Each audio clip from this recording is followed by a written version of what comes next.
मिलितं येन तस्मै श्रीगुरुवे नमः। श्रीचैतन्यमनोभीष्टं स्थापितं येन भूतले स्वयं रूपकदामयं ददाति स्वदान्तिकं। जय श्रीकृष्ण चैतन्य प्रभु नित्यानंद सद्वैत गदाधर श्रीवासदि गौरभक्तवृंद। हरे कृष्ण कृष्ण कृष्ण हरे हरे, हरे राम राम राम हरे हरे। आज श्री गदाधर पंडित प्रभु का आविर्भाव दिवस है। बहुत ही पवित्र दिवस, क्योंकि गौर गौणोपदेश दीपिका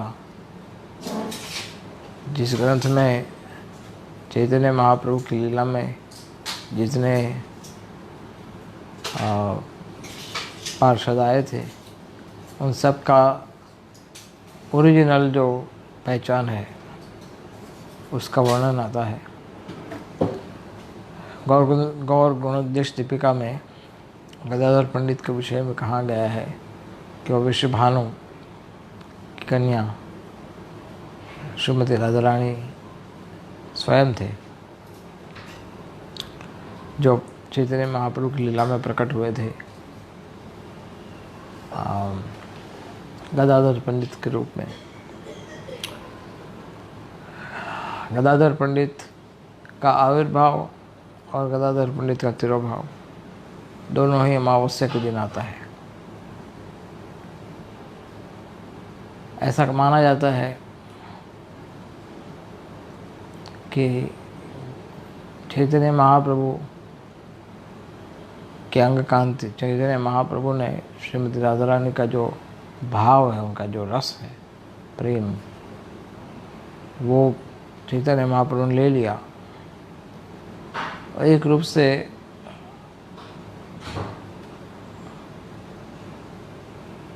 चैतन्य महाप्रभु ने सारा प्रेम गदाधर से चुरा लिया, और यही एक कारण है कि जिसमें गदाधर पंडित ने उनके प्रकट और अप्रकट होने के लिए अमावस्या को चुना। गदाधर पंडित भगवान चैतन्य महाप्रभु के बहुत ही प्रिय भक्त थे। भक्त है। चैतन्य महाप्रभु का जो जन्म स्थान है मायापुर, आप सब भक्तों ने देखा होगा, जिसको योगापीठ कहते हैं। उसी योगापीठ के बिल्कुल पास में गदाधर आंगन, गदाधर का घर है। यहाँ पर गदाधर पंडित रहते थे, और गदाधर पहले से ही भगवान की सेवा में उनकी रुचि थी, भगवान भक्ति में उनकी रुचि थी। कभी कभी निमाई पंडित, जो कि बहुत ही नटखट थे और विद्या विलास कर रहे थे, कभी कभी कहते थे गदाधर को कि एक दिन मैं तुम्हारे कृष्ण का ऐसा भक्त बन के दिखाऊंगा कि सारा संसार याद रखेगा।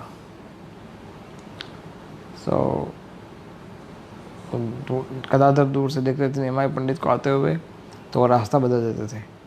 उनको लगता था कि ये आएगा, हालांकि वो मित्र थे, बहुत करीब के मित्र थे, कि बोले ये आएगा व्याकरण की उल्टी सीधी बातें करेगा और मैं उसके सामने हार जाऊंगा। तो गदाधर को महाप्रभु निमाई पंडित बहुत सताते भी थे, लेकिन सची माता हमेशा कहती थी गदाधर को, बेटा निमाई बहुत नटखट है, तुम उसका ध्यान रखा करो।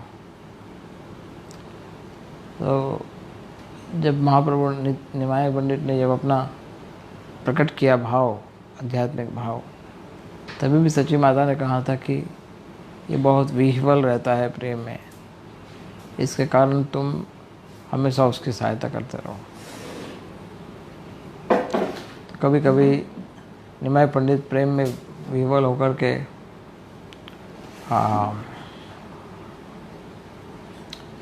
कृष्ण कहाँ है करते थे, और बहुत ही उनका हालत बहुत ही दुखी हो गया। तो किसी ने गदाधर को बुलाया, गदाधर इनको संभालिए, ये हमसे नहीं संभल रहे। तो गदाधर को जब बुलाया तो गदाधर ने आकर के कहा कि वो तो आपके हृदय में ही है, आप इतने परेशान क्यों हो रहे हो। तो जैसे ही गदाधर ने कहा आपके हृदय में, तो निमाई तुरंत अपना सीने को चीरने के तैयार हो गए। बोले कृष्ण हमारे हृदय में, तो मैं उसको सीना चीर देता हूँ, सीना फाड़ देता हूँ। तो गदाधर कहा नहीं नहीं नहीं नहीं, ऐसे नहीं आते हो, सीना फाड़ने से नहीं आएंगे। तो कैसे आएंगे? बोले आपको महामंत्र का उच्चारण करना पड़ेगा, हरे कृष्ण मंत्र का उच्चारण करना पड़ेगा। फिर इस तरह से महाप्रभु को कंट्रोल में रखते थे हमेशा गदाधर। इससे कई घटनाएं हैं उनसे जुड़ी हुई। एक बार चैतन्य महाप्रभु शुक्लांबर के घर पे, शुक्लांबर ब्रह्मचारी के घर पे कृष्ण कथा करने वाले ऐसा पता पड़ा गदाधर पंडित को। तो महाप्रभु आए, निमाई पंडित आए, उसके पहले ही गदाधर जाके पहुंच गए, अंदर की ओर बैठ गए, अंदर कमरे में। और आंगन में जो खुला एरिया था वहाँ पर निमाई पंडित ने कथा शुरू किया और सब भक्त लोग कृष्ण कथा सुन रहे थे और उनकी आंखों में से अश्रु धारा बह रही थी लोगों की। लेकिन गदाधर अंदर बैठे बैठे सुन रहे थे और वो अपने भाव को वश में नहीं कर पाए थे। तो वो फुट फुट के रो रहे थे अंदर कृष्ण प्रेम में। तो निमाई बाहर से आवाज़ सुनी। निमाई ने कहा कि अंदर कौन है कि जो इतना क्रंदन कर रहा है? तो शुक्लांबर ने कहा अंदर तो आपका गदाधर बैठा हुआ है। और जैसे ही महाप्रभु सुने तो तुरंत गदाधर के पास आएगा, कहा गदाधर तुम बहुत फॉर्चुनेट हो, तुम्हारे हृदय में इतना प्रेम है, मैं तो मेरे पापों का परिणाम भुगत रहा हूँ। निमाई ऐसे बताने लगे, मेरे हृदय में ऐसा प्रेम नहीं आता है। क्यों? महाप्रभु ऐसा बता रहे थे कि मैंने मेरा समय व्यतीत कर दिया व्यर्थ व्याकरण के विलास में, और मैंने भगवान के कथाओं के प्रति ध्यान नहीं दिया, और तुम्हारे हृदय में ये एक्सटेटिक जो प्रेम है वो बड़ा उजागर है। तो ऐसा बोलकर महाप्रभु प्रणाम किए, आलिंगन दिए गदाधर को। ये एक लेसन भी यहाँ प्राप्त होता है कि गदाधर पंडित के सामने स्वयं भगवान निमाई पंडित वो अपने विनम्रता प्रस्तुत कर रहे थे। तो विनम्रता ये वास्तव में अधिक भक्त की पहचान है।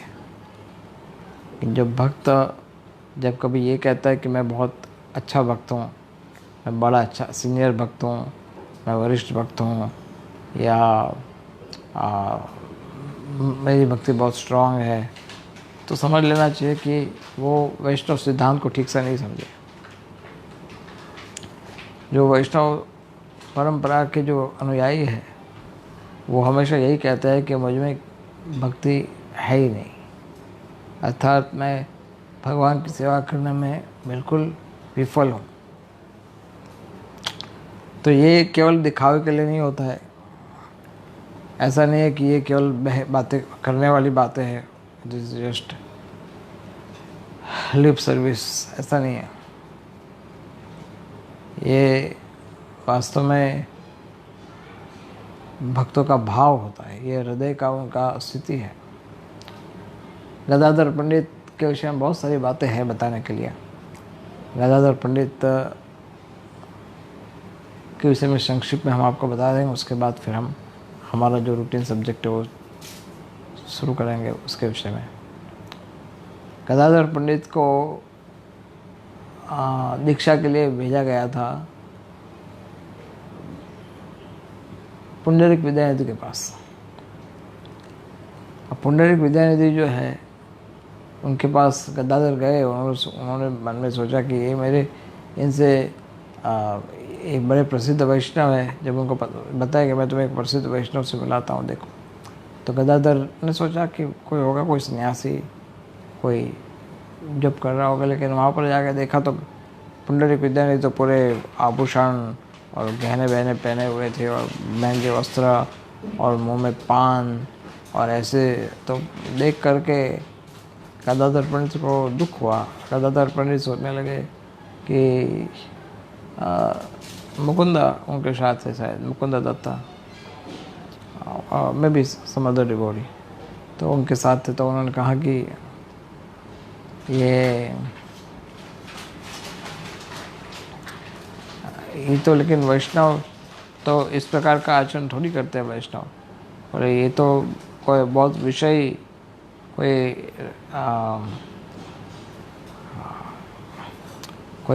राजा, कोई बड़ा ऐश्वर्यवान, कोई धनी व्यक्ति हो, ऐसा विषयी व्यक्ति का व्यवहार कर रहे हैं। तो लेकिन वहाँ पर श्रीमद् भागवत की कथा शुरू हुई, और जैसे कथा शुरू हुई, ये पुंडरीक विद्यानिधि के सारे अष्ट सात्विक वो कृष्ण भक्ति के जो विकार है वो सब प्रकट होने लगे, जमीन पे लोटपोट होने लगे, आंखों में अश्रु धारा बहने लगी। और ये देख करके गदाधर पंडित चौंक गए। तो गदाधर पंडित के मन में दुख हुआ कि एक ऐसे पवित्र शुद्ध भक्त को मैंने इस दृष्टि से देखा कि ये व्यक्ति कृष्ण भक्ति में इतना रुचि नहीं रखता, ये तो दिखता है बिल्कुल विषय की तरह।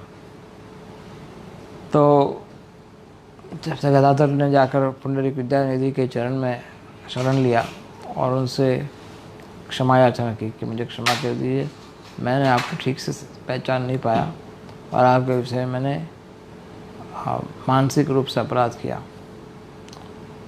तो पुंडरीक विद्यानिधि ने कहा नहीं कोई बात नहीं, इसकी चिंता मत करो।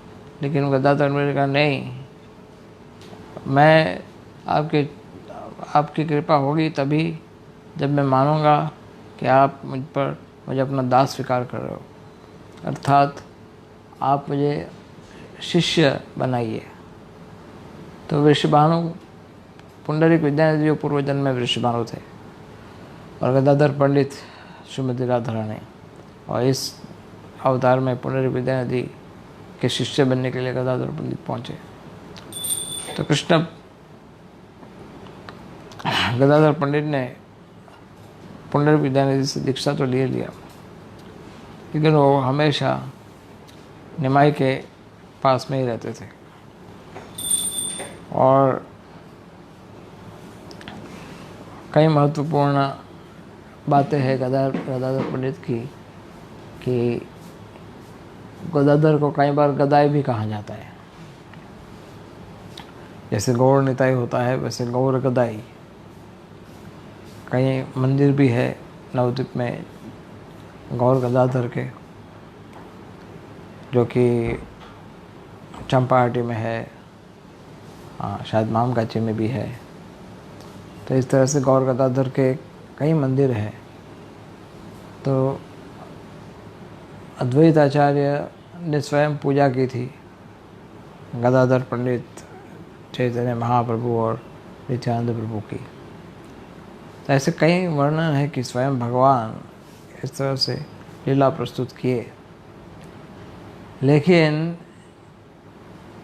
जब चैतन्य महाप्रभु संन्यास लिए, तब चैतन्य महाप्रभु जब संन्यास लेके जाने ही वाले थे, तो बहुत कम लोग को पता था ये बात कि चैतन्य महाप्रभु संन्यास लेने वाले। तो गदाधर पंडित ने महाप्रभु को कहा कि प्रभु आप संन्यास लोगे तो आपने एक पल के लिए भी ये नहीं सोचा कि तुम्हारा ये दास, ये गदाधर तुम्हारे बिना कैसे जीवित रहेगा। आपने मेरा सब कुछ तो हर लिया, अब मेरे पास कुछ है नहीं, मैं तो पूरा आपका शरणागत हूँ और आपके बिना मेरा कोई सहारा नहीं है, और आप चले जाओगे मुझे छोड़ करके तो मैं कैसे जीवित रहूँगा। तो गदाधर पंडित इतने विनम्र भाव से महाप्रभु को विनती किया, महाप्रभु उसको मना नहीं कर पाए। महाप्रभु उनको परमिशन दिया कि ठीक है तुम आओ मेरे साथ जगन्नाथपुरी। तो फिर वो जगन्नाथपुरी गदाधर पंडित वहाँ रहने लगे। और जैसे महाप्रभु के साथ जो गदाधर पंडित गए जगन्नाथपुरी, तब से उन्होंने जगन्नाथपुरी में क्षेत्र संन्यास ले लिया। क्षेत्र संन्यास का अर्थ होता है कि वो स्थान छोड़ करके कभी लाइफ टाइम कभी जाना नहीं। जब तक मरेंगे तब तक उसी स्थान में रहेंगे। वो क्षेत्र संन्यास कहते हैं। लेकिन जब कुछ समय के पश्चात महाप्रभु जाना चाहते थे वापस अलग अलग यात्रा के लिए, तो गदाधर ने कहा कि मैं आपके साथ आऊँगा। लेकिन महाप्रभु बोले कि नहीं नहीं, तुम कैसे आ सकते हो, तुमने तो क्षेत्र संन्यास लिया हुआ है। तो बोले मुझे कोई फर्क नहीं पड़ता क्षेत्र संन्यास को तोड़ने में। लेकिन महाप्रभु बोले नहीं, लेकिन ये ठीक नहीं है, तुम मेरे साथ मत आओ। तो महाप्रभु जगन्नाथपुरी से चलते गए, कई भक्तों के साथ साथ आए। अंत में एक दो भक्त रह गए थे जो कि कटक में थे, जिसमें गदाधर पंडित भी थे। तो कटक में महाप्रभु ने गदाधर पंडित को बहुत ही कड़क शब्द में, कठोर शब्द में ये बोल दिया कि गदाधर, मुझे तुमसे ये आशा नहीं थी। क्यों? बोले तुम इंद्रिय भोग करते हो, इंद्रिय तृप्ति करते हो। गदाधर ने सोचा मैं इंद्रिय तृप्ति करता हूँ, कैसे?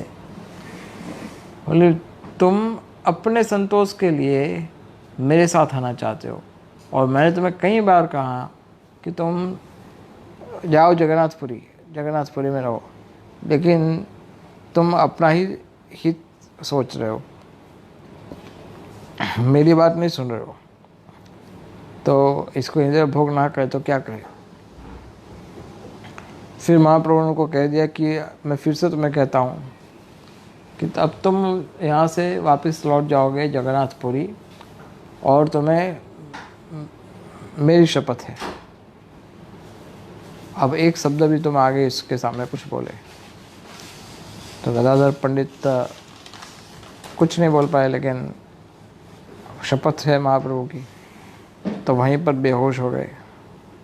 फिर वापस खड़े हुए, फिर वापस बेहोश हो गए, फिर वापस खड़े हुए, फिर वापस बेहोश हो गए। इस तरह से बार बार बेहोश होने के बाद अंत में जगन्नाथपुरी वापस आए, क्योंकि उन्होंने कभी महाप्रभु से दूर होने का सपना भी नहीं देखा था। तो ये बहुत महत्वपूर्ण बात है कि भक्तों को ये सोचना चाहिए कि भगवान की और गुरु की इच्छा जो है वो सुपीरियर है। हमारी इच्छा से भगवान की इच्छा सुपीरियर है, गुरु की इच्छा सुपीरियर है। अगर हमारी इच्छा कुछ और है और गुरु की इच्छा कुछ और है, तो गुरु की इच्छा का पालन होना चाहिए, ना कि हमारी इच्छा का पालन। अगर हम हमारी इच्छा पालन करने के लिए कृष्ण भक्ति करते हैं, तो वो शुद्ध भक्ति में उसको स्थान नहीं प्राप्त होता। इसलिए कई बार कुछ ऐसे परीक्षाएं होती है भगवान के द्वारा, गुरु के द्वारा, जिसमें कुछ आपको ऐसे आदेश प्राप्त होते हैं जो आदेश का पालन आपकी इच्छा के विरुद्ध होते हैं। तो उस आदेश का पालन करना, उसी में आपकी सफलता मानी जाती है। जैसे गदाधर पंडित के उदाहरण में आप देख रहे हो। तो शरणागत होना चाहिए गुरु के आदेशों के प्रति, भगवान के आदेशों के प्रति। गदाधर पंडित रहते थे टोटा गोपीनाथ में। टोटा गोपीनाथ करके बड़ा सुंदर स्थान है जगन्नाथपुरी में, आपने देखा होगा, बड़ा सुंदर स्थान है। चटक पर्वत है बाजू में, और चटक पर्वत जो है वहाँ पर चैतन्य महाप्रभु उसको, उस मिट्टी के पर्वत को, बालू का जो पर्वत है उसको गोवर्धन मान लेते थे और उसकी परिक्रमा करते थे। एक छोटा सा मिट्टी का ढेर है, बहुत बड़ा, लेकिन हल्का सा एक हिलोक जैसा, एक थोड़ा सा हल्की छोटा सा रेस प्लेटफॉर्म है। दैट इज चटक पर्वत। बिग एक्चुअली, छोटा मीन्स ऐसे दिखने में ऐसा कोई इतना भी छोटा नहीं है। तो बड़ा सुंदर स्थान है। और टोटा का अर्थ होता है बगीचा, बड़ा सुंदर बगीचा वहाँ पर है। वहाँ गोपीनाथ जी के विग्रह है वहाँ पर, और गोपीनाथ जी की सेवा करते थे गदाधर पंडित। और माना जाता है कि वो विग्रह जो है वो बैठी अवस्था में है, वो बहुत लंबे विग्रह है। और गदाधर पंडित जब बूढ़े हो गए तो उनकी कमर में, वो कमर से बैंड हो गए थे। अब भगवान का श्रृंगार कैसे करें?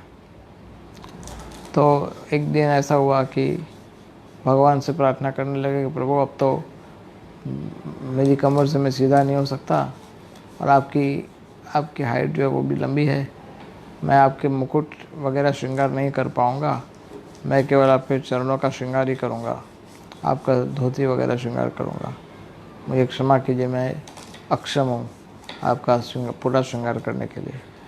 तो एक जब ऐसा बोला तो दूसरे दिन भगवान गोपीनाथ जी बैठ गए और बैठी अवस्था में अब श्रृंगार करो। तो फिर गोपीनाथ जी वापस सब श्रृंगार करना शुरू किया, गदाधर वापस श्रृंगार करना शुरू किया।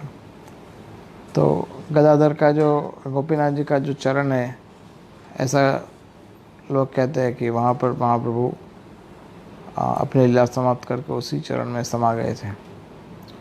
तो स्थान बहुत सुंदर, बहुत पवित्र है टोटा गोपीनाथ।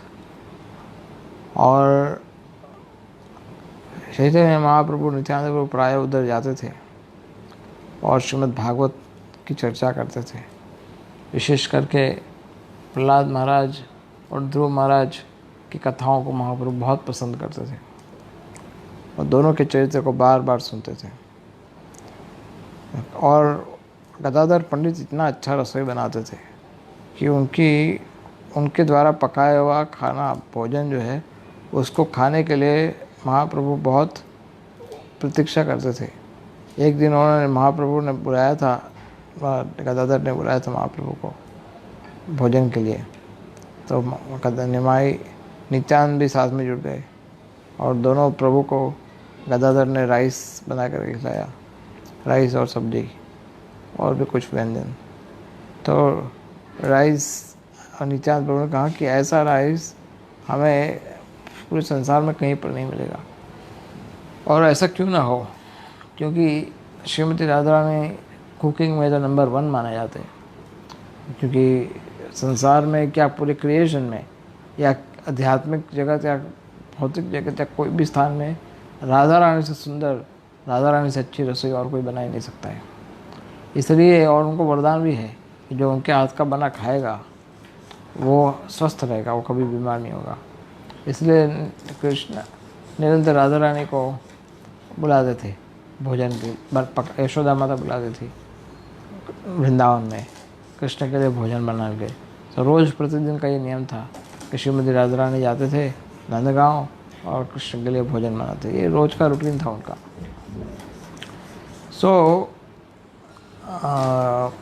गदाधर पंडित के साथ ऐसे कई लीलाएं हैं, सारी लीलाएं तो आज हम चर्चा नहीं कर सकते, लेकिन ऐसे कई महत्वपूर्ण लीलाएं गदाधर के साथ जुड़ी हुई है। लेकिन गदाधर पंडित महाप्रभु के प्राण समान है। इसलिए भक्तिनाथ ठाकुर जो बड़ा सुंदर गोजरूम के विषय में गोजरूम कानन करके जो उनका लिखा हुआ है कविता, उसके एक हम गाते जो जिसमें गौर गदाधर का स्तुति है। स्मर गौर गदाधर केली कलाम, भव गौर गदाधर पक्षचरम। स्मर गौर गदाधर केली कलाम, भव गौर गदाधर पक्षचरम।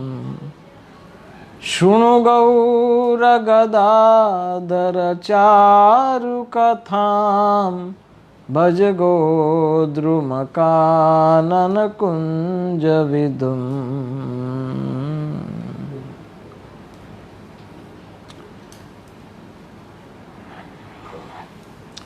स्मर गौर गदाधर केली कलाम। भक्तिनाथ ठाकुर कहते हैं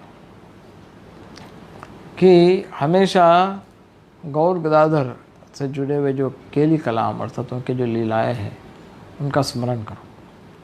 स्मर गौर गदाधर केली कलाम, भज भव गौर गदाधर पक्षचरम। गौर गदाधर के पक्षचर बनो अर्थात उनके अनुयायी बनो गौर गदाधर के।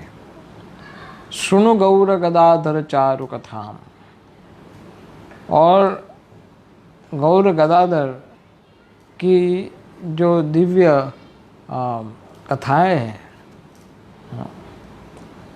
उस कथाओं को सुनो। भज गोद्रुम कानन कुंज विदुम। और गोद्रुम कानन कुंज विदुम अर्थात चैतन्य महाप्रभु जो कि गोद्रुम द्वीप के सुंदर गोद्रुम रूपी, गोद्रुम जो कानन है या वन है, फॉरेस्ट, उसका सुंदर चंद्रमा की तरह है। गोद्रुम तो अब भक्तों को याद ही होगा, गोद्रुम द्वीप। गोद्रुम जो कि हमारे टीओपी मंदिर के बिल्कुल सामने है।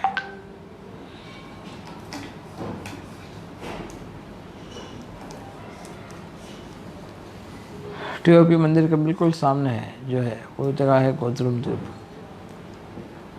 यमुना को, गंगा को क्रॉस करके।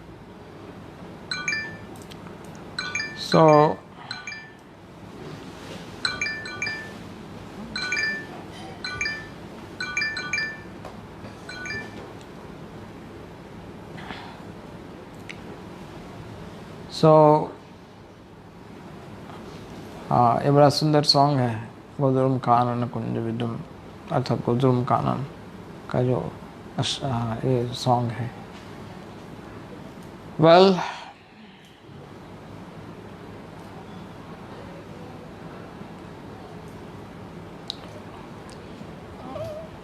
आज के मूल विषय पर हम चर्चा करते हैं। पिछली बार हमने चर्चा की थी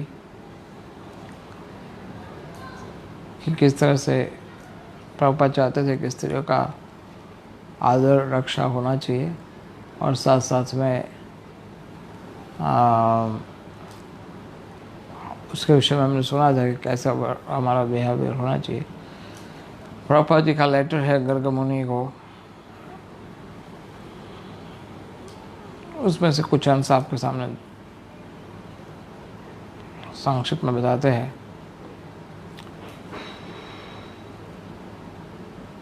प्रभुपाद कहते हैं कि स्त्री जो है वो भी जीवात्मा है और वो भी कृष्ण के पास आए हैं, इसलिए उनका तिरस्कार तो कभी नहीं हो सकता। अगर हमारे भक्त जो है वो सही सैद्धांतिक रूप से अपना आचरण करेंगे, अर्थात ध्यान से अपनी साधन भक्ति 16 माला इत्यादि सब करेंगे, तो कभी भी उनका मन जो है वो आकर्षित नहीं होगा। यद्यपि माया का जो सबसे आकर्षक जो स्वरूप है वो स्त्री और धन है, और संसार में हम रहते हैं और प्रचार कार्य में जब हम जुड़ते तो ये दोनों ही चीज़ों से, दोनों से ही हमारा संबंध होता है, या उनके साथ हमें व्यवहार करना पड़ता है। और हमारा केवल उद्देश्य ये होना चाहिए कि इंद्रिय तृप्ति हमारा उद्देश्य नहीं होना चाहिए, हमें स्ट्रांग रहना चाहिए। प्रभुपाद हमेशा कहते थे कि माया तो स्ट्रांग नहीं है लेकिन हम वीक हैं। उनके कुछ जगह पर उन्होंने बताया है। तो चाहे वो धन हो या स्त्री हो, कोई बुरा नहीं है, लेकिन बुरा है हमारी भोग करने की इच्छा। तो अगर हम भोग करने की इच्छा पर काम करें तो स्वाभाविक रूप से हम इन आकर्षणों से अपने आप को बचा पाएंगे। वेल, आज हम चर्चा करेंगे आपके भक्तों के साथ वैष्णव अपराध को लेकर के। ये अपने आप में इतना विशाल, इतना विस्तृत सब्जेक्ट मैटर है, लेकिन हम आपको केवल समरी, संक्षेप में इसकी चर्चा आपके साथ करेंगे।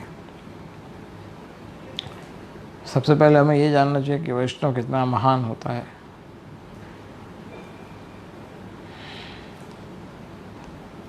और वैष्णव अपराध कितना भयानक होता है। श्रीमद् भागवतम के 10th कैंटो में ये श्लोक आता है, आयुश्रियाम यशो धर्म लोकानाशीषैव च अन्ति श्रेयांसि सर्वाणि पुंसो महद् अतिक्रमः। इसमें लिखा है कि हे प्रिय राजा, जब कोई व्यक्ति महान आत्मा जो होते हैं, महद अतिक्रम जब होता है, जब महान आत्मा जब होते हैं, कोई भी जो महान आत्मा हो, when a man persecutes the great souls, all उस व्यक्ति का किसी का अपराध करता है, किसी को कष्ट देता है, महान आत्मा जो लोग हैं उनको कष्ट देने से, कोई भी व्यक्ति अगर कष्ट देता है, उनको दुखी करता है, तो उनके सारे जो वरदान है, उनका आयुष्य, उनका सौंदर्य, उनका ऐश्वर्य, उनका धर्म, उनके आशीर्वाद, उनके सद्गति, सब कुछ नष्ट हो जाता है। आयु श्रियाम यशो धर्म लोकान आशीष एव च। सब आयु, लंबी आयु चली जाती है, श्रियाम धन चला जाता है, यश चला जाता है, धर्म चला जाता है, फिर लोकान आशीष एव च, उनके सारे वरदान चले जाते हैं। हंति श्रेयांस सर्वाणि पुंसो, कैसे लोग का महद व्यतिक्रमा। सो भक्त जो होता है वो इन चीज़ में बड़ा सावधान रहता है, क्योंकि बड़ी मुश्किल से वैष्णव की संगति प्राप्त होती है। प्रभुपाद एक लेटर में लिखे थे कि कृष्ण भावनामृत में हर एक मनुष्य इतना महत्वपूर्ण है, क्योंकि भगवान के भक्त के सारे कार्य जो भगवान की सेवा में हैं, वो सारे सभी जीवात्माओं के लिए बहुत ही लाभदायी है, बहुत ही उपयोगी है। और वृंदावन दास ठाकुर कहते हैं, अनेक भाग्य फले वैष्णव आस्या मिले।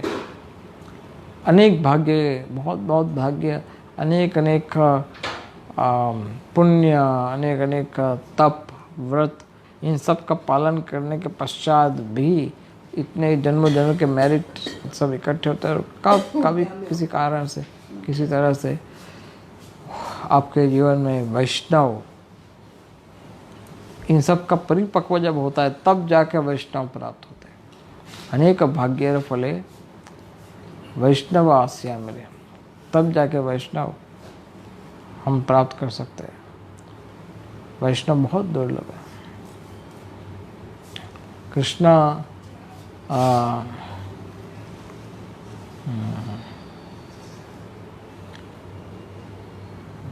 शास्त्र में कहा गया है कि दुर्लभ एक कृष्ण भक्ता। ऐसे अनेक अनेक अनेक मुक्तात्माओं में से केवल एक जो कृष्ण भक्त होता है बड़ा दुर्लभ होता है।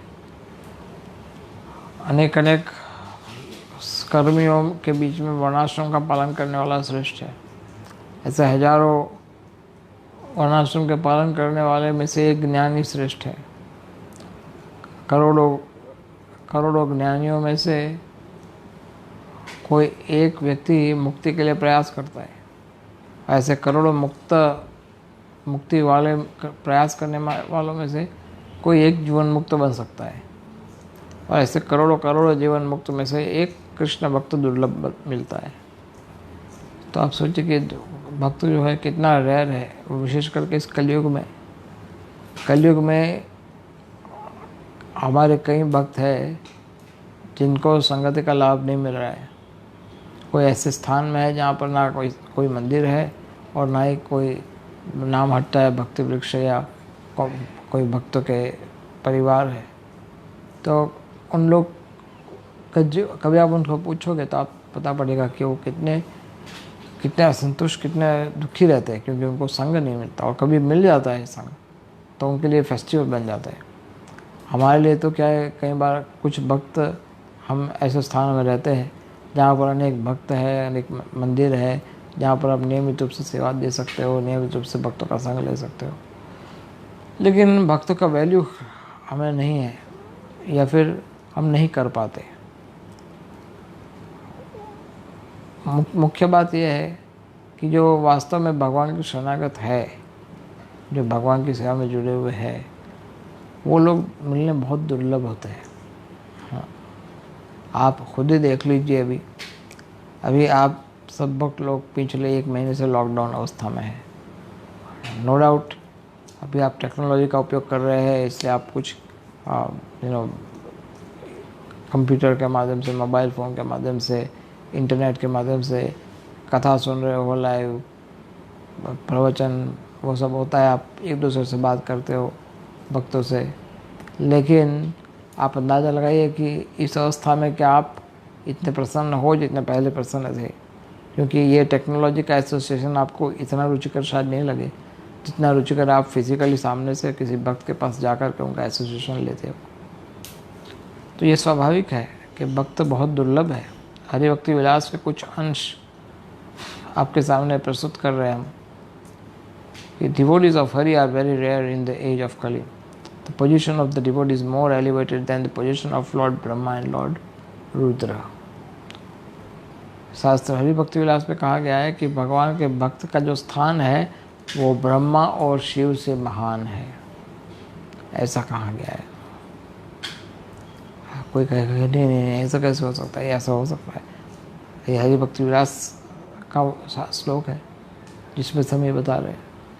और इसका एक उदाहरण खुद ही आप देख सकते हो कि शिव जी को भी कृष्ण के दर्शन लेने के लिए उनको ब्रजवासियों की शरण लेना पड़ा था, तब जाके उनको कृष्ण का दर्शन हो पाए। और ब्रह्मा जी भी कृष्ण के वृंदावन में एक घास का तिनका बनने के लिए अपने आप को भिक्षा मांग रहे हैं।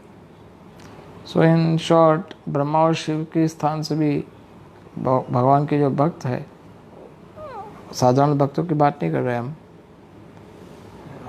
और उन भक्तों की बात हो रही है कि जो भक्त ब्रजवासियों के भाव को रखता है। फिर 86 में ऐसा मेंशन किया गया है, the presence of a devotee at the time of death elevates even the killer. The presence of a devotee at the time of death elevates even the killer of a Brahman to the spiritual sky. अगर कोई किसी व्यक्ति ने ब्रह्म हत्या की है तो ब्रह्म हत्या करने वाला पापी से पापी व्यक्ति भी अगर शरीर त्याग करता है किसी वैष्णव की उपस्थिति में, अगर किसी वैष्णव उसके पास में खड़ा है और उनकी उपस्थिति में शरीर छोड़ देता है, तो अभी भी उसको आध्यात्मिक जगत में स्थान प्राप्त हो जाता है। क्यों? क्योंकि नरोत्तम दास ठाकुर कहते हैं, गंगार परश होइले पाश्चात्य पावन। गंगार परश, गंगा में आपको स्नान करना पड़ता है 3 बार। गंगार परश होइले पाश्चात्य पावन, वो आपका पाप सब धुल जाएगा गंगा में स्नान करने से। तुम्हारा दर्शन पवित्र करो, यही तुम्हारा गुण। केवल किंतु वैष्णव जो है वो तो केवल दर्शन करने मात्र से, वो तो उसमें तो स्नान करना पड़ता है, पूरा स्पर्श करना पड़ता है। इनका तो स्पर्श भी नहीं कर, दूर से दर्शन करने मात्र से पाप धुल जाते हैं। ये है वैष्णव का गुण। तो ऐसे वैष्णव की उपस्थिति में शरीर त्याग करना ये तो बहुत बड़ा सौभाग्य है। If a dog eater becomes a Vaishnava, then he becomes more elevated than a Brahmin. And if a sannyasi is devoid of devotion to Vishnu, then he is considered to be more degraded than dog eater. अगर कोई भक्त है, चाहे वो नीच योनि से आया है, स्वपच गरिष्ठम, अगर कोई स्वपच अर्थात चांडाल कुल से आया है लेकिन वो वैष्णव है, तो वो ब्राह्मण से भी ज़्यादा पूज्य है, उसको गुरु मानना चाहिए। वैष्णव स्वपच गुरु, हाँ, वैष्णव उसको गुरु मानना चाहिए। और जो सन्यासी है लेकिन वो वैष्णव नहीं है, तो उसको एक चंडाल जैसा ही मान सकते हैं। This is mentioned. A sannyasi is a devoid of Vishnu भक्ति है. विष्णु भक्ति से रहित कोई सन्यासी है तो वो तो चंडाल से भी नीच है, ऐसा माना जाता है. सो अब समझिए, वैष्णव की जाति नहीं देखी जाती कि वो कौन सी जाति से आता है, वो अफ्रीकन भक्त है या ये आपका ब्राह्मण जाति का था, ये शूद्र से आया है, ये पटेल है, ये ब्राह्मण है, कौन सी जाति का, ये सब नहीं देखा जाता है, क्योंकि वैष्णव की खुद की एक जाति है. और वही उसका प्रमाण है और उसका गोत्र भी है. जब कोई व्यक्ति दीक्षा लेता है तो उसका गोत्र अच्युत बन जाता है, तो वही उसका वास्तविक समाज है. Even at the time of total annihilation, the devotees of Vishnu do not fall down. That is why Sri Hari is known everywhere as infallible, all-pervasive and inexhaustible. Therefore, there is no need to fear for a devotee. A devotee never inflicts pain on anyone. जब संसार का प्रलय हो जाता है तभी भी वैष्णव का पतन नहीं होता है. जब भगवान का प्रलय होता, जब भगवान प्रलय के समय पे जब प्रलय होता है तब भगवान सभी भक्तों को हमेशा अभय प्रदान करते हैं. और इसलिए भगवान का एक नाम है अच्युता. वो कभी च्युत नहीं होते अपने कार्य से, अपने वचन से. Those who worship the Supreme Personality of Godhead, Sri Hari, are the best of all people, and no one is better than them in the three worlds. जो भगवान के शरणागत है, जो पूर्ण रूप से भगवान के भक्त है, वो लोग मनुष्य में सर्वश्रेष्ठ माने जाते हैं और तीनों लोक में उनसे अच्छा संसार में कोई नहीं है.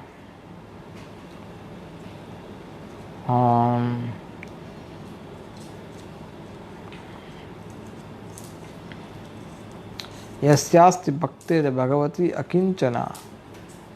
जब कोई भक्त भगवान का भक्त बनता है, जब भगवान की शरणागत होता है, उसमें सब वैष्णव क्वालिटी प्रकट होते हैं. अकिंचन भगवान की भक्ति में स्थिर होता है या अकिंचन भक्ति में स्थिर होता है भगवान की, तब देवताओं के सारे गुण उसमें प्रकट हो जाते हैं. सर्वैर गुण समासते सुरा. हराव अभक्त से कुतो महल गुण. लेकिन जो हरि का भक्त नहीं है उसमें कौन सा महान गुण हो सकता है? वो केवल मनोरथ, असत के मनोरथ पे गिरा पड़ा है. भक्त जो है बड़े, उनमें सभी प्रकार के गुण पाए जाते हैं और वो सभी गुणों में सभी लोकों में सर्वश्रेष्ठ माना जाता है.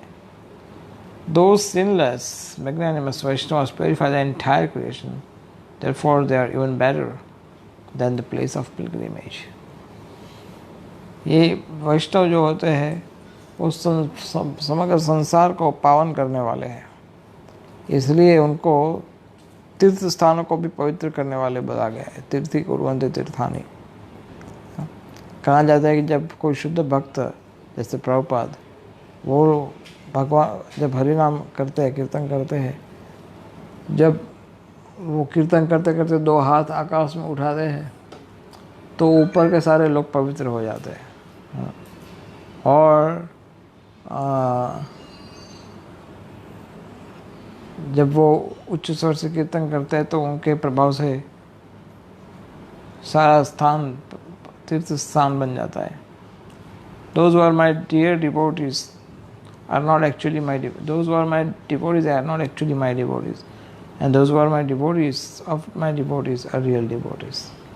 भगवान कहते हैं कि जो मेरे भक्तों के भक्त है वो मेरे वास्तव में भक्त है. जो ये कहता है कि मैं भक्त हूँ कृष्ण का, तो वो वास्तव में भक्त नहीं है. भगवान कहते हैं कि ठीक है वो भक्त है, लेकिन मैं तो उन भक्तों से ज़्यादा आकर्षित हूँ जो मेरे भक्त के भक्त हैं. गोपी भरतुर पद कमलयोर दास दासानुदास. दास दासानुदास का अर्थ होता है कि भगवान के दास का दास, अनलिमिटेड दास।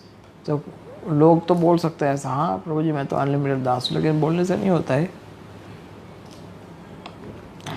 इस प्रकार का आचरण करना पड़ता है। दास के रूप में कार्य करना, दास के रूप में सेवा करना। Then text, my devotees were surrendered unto me and free from attachment and disgust, envy and pride, seeing my glory all the time. They never cause any harm to anyone. They are always engaged in worshipping my devotees and eager to hear about me. They are the one who always carry me in their heart. भक्त जो होते हैं भगवान के, वो निरंतर सब प्रकार के जो प्रभाव है भौतिक चीज़ों के, उससे पड़ रहते, विशेष करके ईर्ष्या, द्वेष, इनसे मुक्त रहते हैं। और वो इतने उदार चरित्र होते हैं कि सबको पसंद आते हैं। जैसे श्री गोस्वामियों के विषय में कहा गया है, धीरा धीर जनप्रिय प्रिय करो। धीर और अधीर दोनों ही प्रकार के लोग भक्त को पसंद करते हैं, क्योंकि उनका आचरण जो होता है वो बहुत ही कृपालु, बहुत ही उदार, बहुत ही फ्रेंडली होता है, मित्रता से युक्त, और इसलिए वो किसी को कष्ट नहीं पहुंचाते। भक्त जो होता है वो एक चीज़ को भी कष्ट नहीं पहुंचाना चाहता है। हाँ, जैसे आप देखते हो महाप्रभु की लीला में कि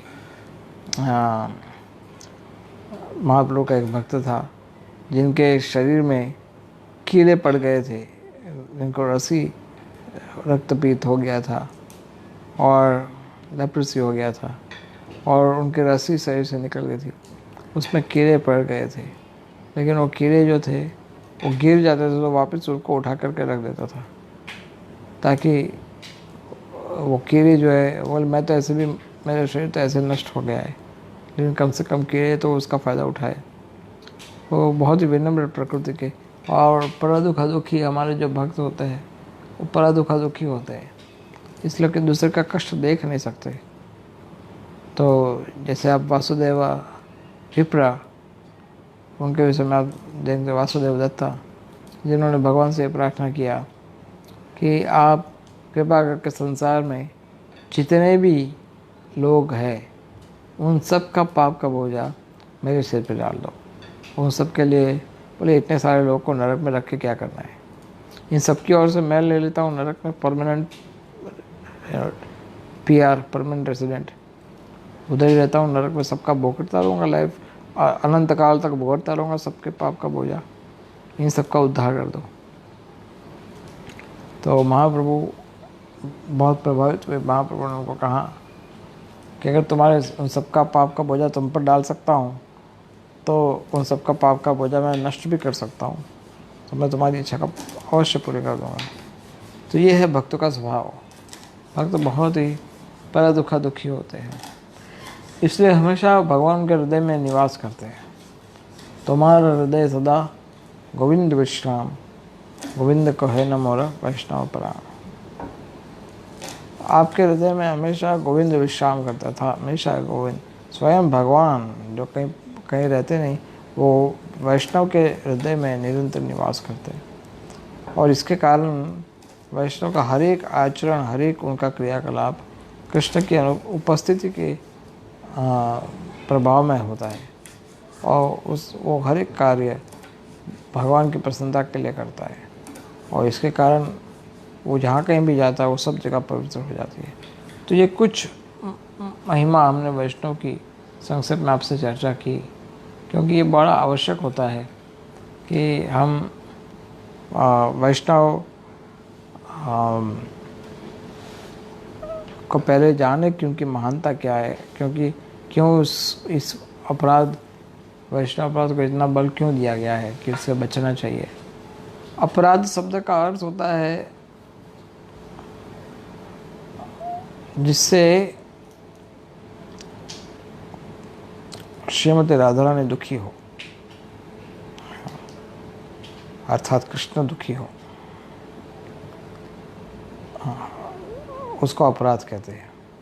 जिस कार्य से कृष्ण अप्रसन्न हो उसको अपराध कहते हैं, विशेष करके राधा रानी। अपराध अपराध, हाँ। तो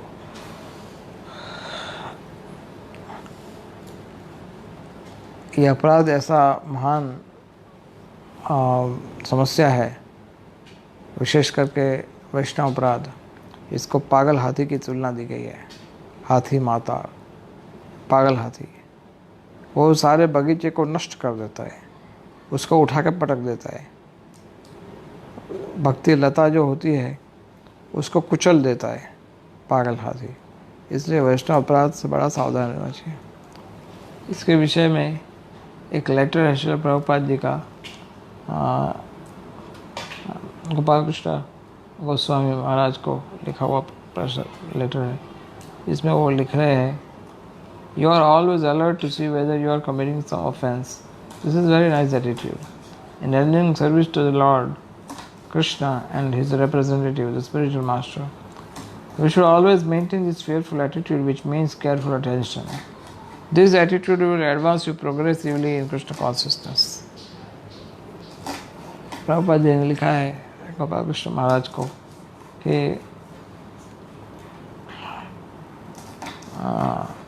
उस समय 1970 की बात है ये तो, कि मैं इस बात से बड़ा प्रसन्न हूँ कि तुम हमेशा सावधान रहते हो कि तुमसे कोई अपराध न हो जाए। ये बड़ा अच्छा व्यवहार है। कृष्ण की सेवा और आध्यात्मिक गुरु जो कि कृष्ण के प्रतिनिधि है, उनकी सेवा करते समय हमें हमेशा ये ध्यान रखना चाहिए कि हमें ये भयभीत होकर रहना चाहिए। किस चीज़ का भय? कि सावधानी से व्यवहार, केयरफुल अटेंशन। क्या भय? कि हमसे अपराध ना हो जाए। तो ये अच्छी बात है। प्रभुपाद ने कहा, this attitude will advance you progressively in Krishna consciousness.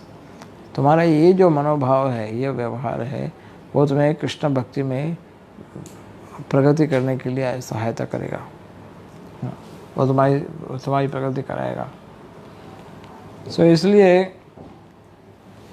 हमें बड़ा सावधान रहना चाहिए कि भगवान के भक्तों की अगर हम सेवा ना कर सके, उनका संग ना प्राप्त कर सके, लेकिन कम से कम उनका अपराध तो ना करे, उनको दुखी तो ना करे। और ये वास्तव में उचित इतना ही आवश्यक नहीं है, हमें ये भी ध्यान रखना चाहिए कि वैष्णव की संगति का लाभ उठाया जाए।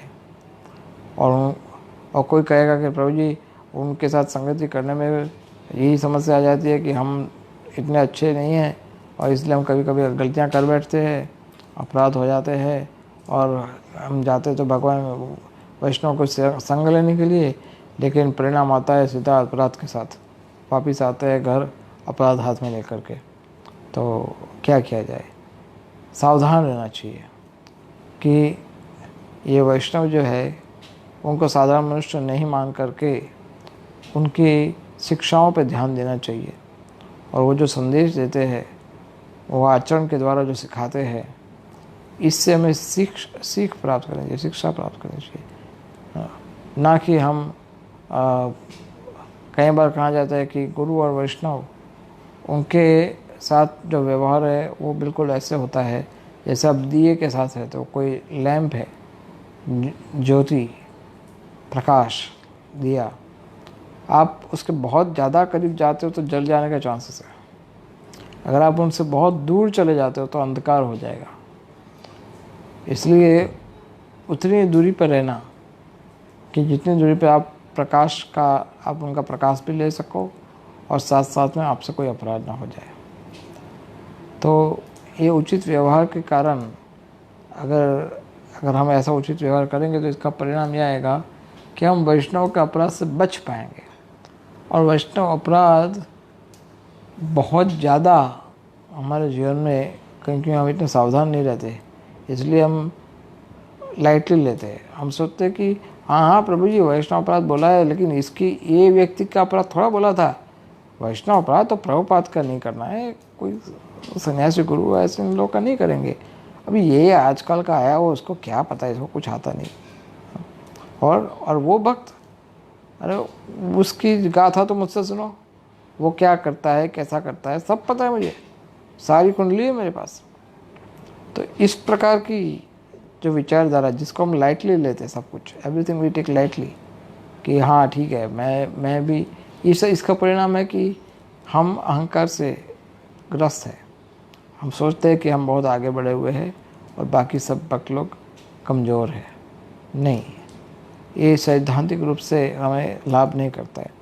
उल्टा हमें ये सोचना चाहिए कि किस तरह से हमारा प्रयास रहे कि हम, चाहे वो कोई छोटा भक्त हो कोई बड़ा भक्त हो, कैसा भी भक्त हो, उनके विषय में अपराध से करने से बचे। क्योंकि जो व्यक्ति भगवान के शरणागत है, आज नहीं कल वो अपने आप को ठीक कर लेगा और अपराध हमारा लग जाएगा। तो क्यों अपराध, और ऐसा भी अपराध करके फ़ायदा क्या है, क्या मिलने वाला है हमें? वैष्णव अपराध करके एक चीज़ मिलेगा, क्या?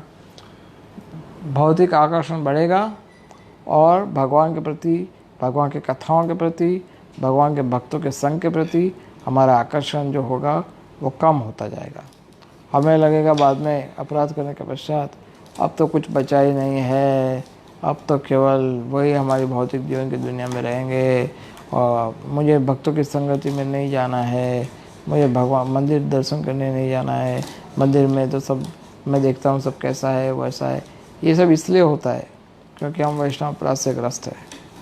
अगर जिसने वैष्णव अपराध नहीं किया है या फिर वो वैष्णव अपराध से बचा लिया अपने आप को, वो भक्त कृष्ण कथा सुनने के लिए बहुत लालच रहता है, भक्तों की संगति करने के लिए बहुत लालच रहता है और वो भक्तों से जुदा नहीं रह सकता। इसके विषय में आगे हरि भक्ति विलास और उसके बाद फिर हरिनाम चिंतामणि में से कुछ चीज़ बताएंगे नेक्स्ट टाइम आपसे। So we are very thankful.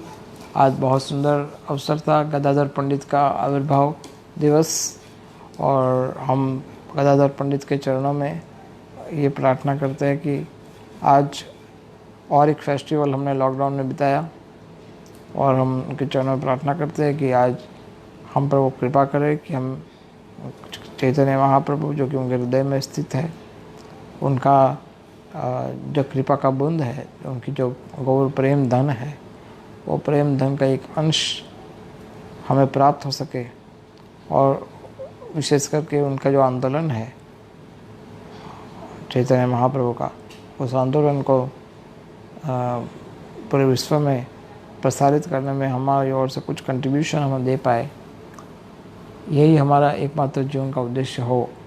इस प्रकार की हम प्रार्थना करते हैं गौर गदाधर के चरणों में, और आप सबसे फिर मिलेंगे नेक्स्ट टाइम।